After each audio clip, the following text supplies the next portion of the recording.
People living in cities across the Northeast have flooded federal tip lines reporting drones flying above their communities.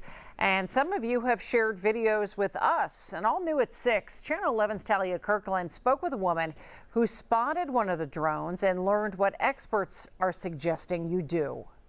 With thousands of licensed drone operators, experts say it's not uncommon to have a drone spotting. They vary in sizes from large to small, and some even have accessories for night flights. So we asked our expert if what that woman saw was in fact a drone. It's not that high, it's not flying that fast, and it has FAA lights on it. There's almost a certainty that is a drone. Concerns began across the U.S. because of mystery sightings that started November 18th near Morris County, New Jersey, according to the Federal Aviation Administration. Now this is a video a viewer sent us of a drone flying near their Pittsburgh home.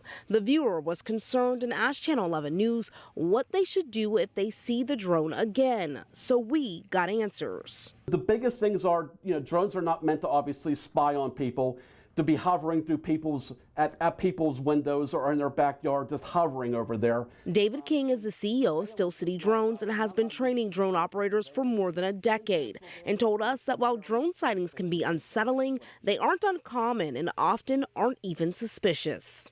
King says drones are allowed to fly over residential homes as long as they aren't capturing surveillance. The law states that even though if a person owns the airspace right directly above their house, they can't stop a drone operator from flying.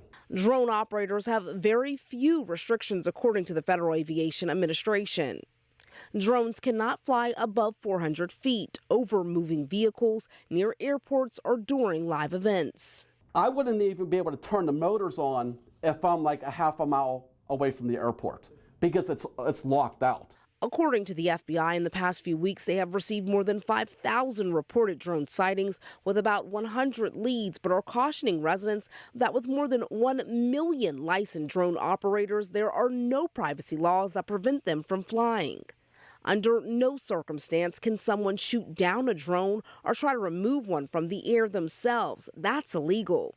King says often when you see a drone in the sky, that's not for recreation, it's being used in an official capacity. Nationwide, across the country, we have over 500 public safety agencies for clients. Construction, utilities, engineering and surveys. Those are the big markets. Experts say if you have concerns or you see a drone, you can report it to the FAA. In Carnegie, I'm Talia Kirkland, Channel 11 News.